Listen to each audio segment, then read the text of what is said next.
Hi, this is All the Science, the science podcast that describes an interesting aspect of science in 5 minutes or less. I am a student and I am the guest podcaster for this episode, Earthquake. An earthquake can be described as the ground shaken by a sudden shift in the tectonic plates. Stress in the Earth's outer layer pushes the sides of the faults together.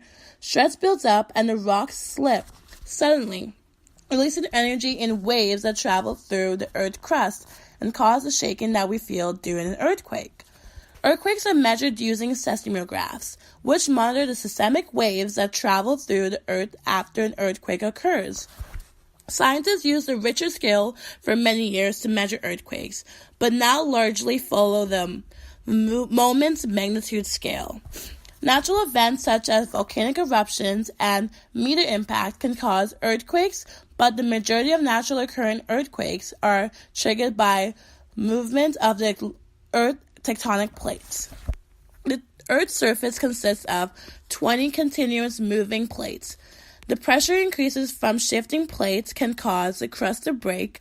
This break allows the stress to be released as energy, which moves through the Earth in the form of waves. Millions of earthquakes occur every year that are too weak to be recorded.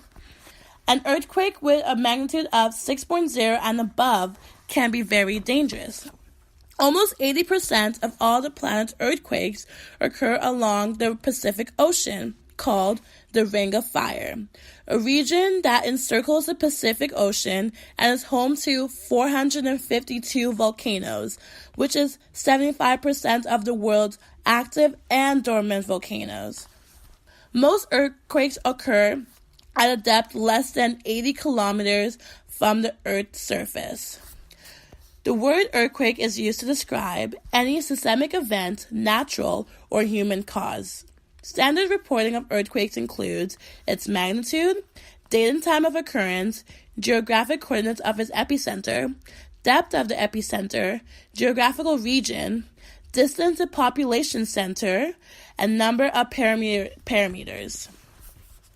The earthquakes usually aren't the leading factors in fatality. It is usually the tsunami that comes afterwards. A country that has experienced many tragedies due to earthquakes and tsunamis is Indonesia.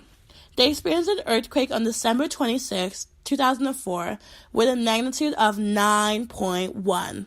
That's a pretty big earthquake. This triggered a tsunami along the Indian Ocean. According to the writers of globalnews.ca, this caused a fatality of around 226,000 people. In 2018 alone, they experienced 11 earthquakes. One of this was on September 28.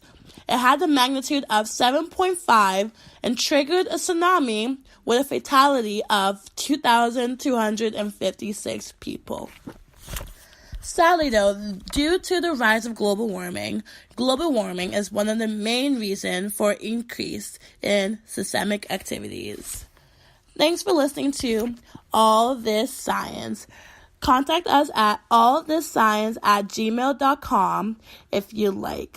Thank you.